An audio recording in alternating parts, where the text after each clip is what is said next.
ఇది మిట్టు మిట్టి యొక్క YouTube channel. ఒక అందమైన పొద్దున సూర్యుడు ప్రకాశంగా ఉదయించాడు. ఈరోజు మిట్టూకి మరియు మిట్టీకి చాలా ముఖ్యమైన రోజు. ఎందుకంటే మిట్టూ మరియు మిట్టీ జీవితంలో మొదటిసారి రైలులో ప్రయాణం చేయబోతున్నారు. మిట్టూ మరియు మిట్టీ రైలు స్టేషన్కి చేరుకున్నారు. మిట్టూ అడిగాడు, మిట్టీ, మనం రైలు స్టేషన్కి వచ్చాం కానీ రైలు కనపడట్లేదు. మిట్టీ నవ్వుతూ చెప్పింది, అయ్యో మిట్టూ, రైలులన్నీ లోపల ఉంటాయిరా, రా వెళ్ళిపోయి చూద్దాం. రైలు స్టేషన్ లోపల వెళ్లిన తర్వాత ఇద్దరూ లైన్లో నిలబడి టికెట్స్ తీసుకున్నారు. తర్వాత అక్కడ్నుండి ప్లాట్ఫామ్ వైపు వెళ్లారు. ప్లాట్ఫామ్కి చేరగానే రైలు వస్తోంది అని చూసిన మిట్టూ సంతోషంతో ఎగురుతూ, వావ్ మిట్టీ, రైలు ఎంత పెద్దగా ఉంది, నేను పరిగెట్టుకుంటూ వెళ్ళిపోయి చూడవచ్చా అని అడిగాడు. మిట్టీ నవ్వుతూ చెప్పింది, లేదు మిట్టూ, రైలు స్టేషన్లో పరిగెట్టకూడదు, లైన్లో నిలబడి శాంతిగా ఉండాలి. మిట్టూ కొంచెం ఆలోచించాడు. సరే మిట్టీ, నేను మంచి పిల్లవాడినవుతాను అని చెప్పాడు. రైలు స్టేషన్లో చాలామంది ప్రజలున్నారు.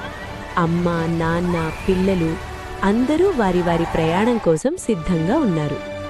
మిట్టూ రైలు శబ్దం వినినప్పుడు హాయ్ హాయ్, రైలు వస్తోంది అని అరిచాడు. మిట్టీ మెల్లగా చెప్పింది, రైలు వస్తున్నప్పుడు ప్లాట్ఫామ్ ఎడ్జ్ దగ్గరికి వెళ్ళకూడదు, సేఫ్టీ చాలా ముఖ్యం మిట్టూ.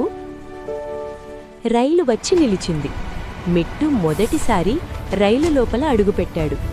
ఆయన కళ్లల్లో సంతోషం వెలిగింది. మిట్టీ, విండో పక్కన కూర్చోవచ్చా అని అడిగాడు. పక్కా అని మిట్టీ చెప్పింది. రైలు మెల్లగా కదలక మొదలుపెట్టింది. విండో బయట పచ్చని పొలాలు, చెట్లు, నదులు, ఇండ్లు అన్నీ వేగంగా వెనక్కి పరిగెట్టినట్లు కనిపించాయి. మిట్టూ సంతోషంగా చెప్పాడు, మిట్టీ, అన్నీ ఎగురుతున్నట్టు ఉన్నాయి అని చెప్పాడు. మిట్టీ నవ్వింది.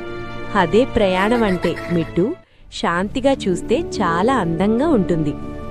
అప్పుడు ఒక అమ్మమ్మ రైలులో ఎక్కారు. ఆమెకు కూర్చునే స్థలం దొరకలేదు. మిట్టూ వెంటనే లేచి, అమ్మమ్మ, మీరు ఇక్కడ కూర్చోండి అని చెప్పాడు. అమ్మమ్మ సంతోషంగా నవ్వి, చాలా మంచి పిల్లవాడురా నువ్వు అని చెప్పారు. మిట్టీ గర్వంగా మిట్టూ వైపు చూసింది. కొంచెంసేపు తర్వాత మిట్టూ స్నాక్ తినడం తర్వాత చెత్త కిందకి వెయ్యబోయాడు. మిట్టీ మెల్లగా చెప్పింది, రైలులో చెత్త కిందకి వెయ్యకూడదు, డస్ట్బిన్లో వెయ్యాలి. మిట్టూ వెంటనే చెత్తను డస్ట్బిన్లో వేశాడు. మనం ప్రయాణించే చోట్లు శుభ్రంగా ఉంచాలి అని చెప్పాడు. కొంచెంసేపు తర్వాత వాళ్ల రైలు స్టేషన్ వచ్చింది. మిట్టూ సంతోషంగా చెప్పాడు, మిట్టీ, ఈ రైలు ప్రయాణం నాకు చాలా నచ్చింది, నేను చాలా నేర్చుకున్నాను. మిట్టీ నవ్వుతూ చెప్పింది, చూసావా మిట్టూ, రూల్స్ ఫాలో చేస్తే ట్రావెల్ సేఫ్గా మరియు హ్యాపీగా ఉంటుంది. బాయ్ ఫ్రెండ్స్, మరొక కథలో చూద్దాం. Bye bye.